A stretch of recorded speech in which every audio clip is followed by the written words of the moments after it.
दोस्तों, यह एक बेहद ही शिक्षाप्रद और प्रेरणादायक कहानी है। एक अमीर आदमी था।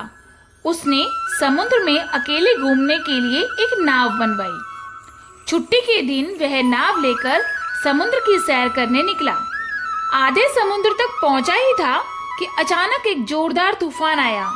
उसकी नाव पूरी तरह से तहस नहस हो गई, लेकिन वह अपने लाइफ जैकेट की मदद से समुद्र में कूद गया। जब तूफान शांत हुआ तब वह तैरता तैरता एक टापू पर पहुंचा, लेकिन वहां पर भी कोई नहीं था। टापू के चारों ओर समुद्र के अलावा और कुछ भी नजर नहीं आ रहा था। उस आदमी ने सोचा कि जब मैंने पूरी जिंदगी में कभी किसी का बुरा नहीं किया, कोई गलत काम नहीं किया, तो मेरे साथ ऐसा क्यों हुआ? उस आदमी को लगा कि भगवान ने मौत से तो बचाया है, अब आगे का रास्ता भी भगवान ही बताएगा। धीरे धीरे वह वहां से जो उगे हुए झाड़ फूल पत्ते थे उन्हें खाकर दिन बिताने लगा। अब धीरे धीरे उसकी श्रद्धा टूटने लगी थी। भगवान पर से उसका विश्वास उठने लगा था।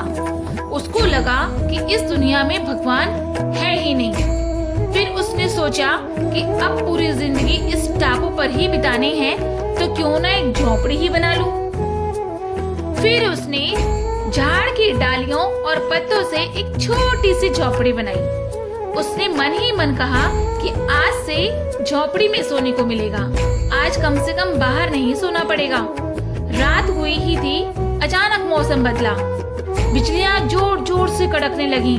तभी अचानक एक बिजली उसकी झोपड़ी पर आ गिरी और झोपड़ी धधकते हुए जलने लगी। यह देखकर वह आदमी टूट सा गया। आसमान की तरफ देखकर बोला, तू भगवान नहीं, राक्षस है। तुझ में दया जैसा कुछ है ही नहीं, तू बहुत क्रूर है। वह व्यक्ति हताश होकर सर पर हाथ रखकर रो रहा था कि अचानक एक नाव टापू के पास आई।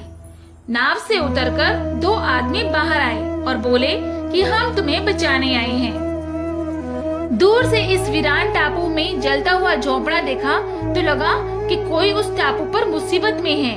अगर तुम अपनी झोपड़ी नहीं जलाते तो हमें तो पता ही नहीं चलता कि टापू पर कोई है भी। उस आदमी की आंखों में आंसू गिरने लगे। उसने ईश्वर से, भगवान से हाथ जोड़कर माफी मांगी और बोला कि मुझे क्या पता था कि आपने मुझे बचाने के लिए मेरी झोपड़ी जलाई थी। इस कहानी से हमें यह शिक्षा मिलती है कि दिन चाहे सुख के हो या दुख के, भगवान अपने भक्तों के साथ हमेशा रहते हैं। बोलो जय जय श्री राधे।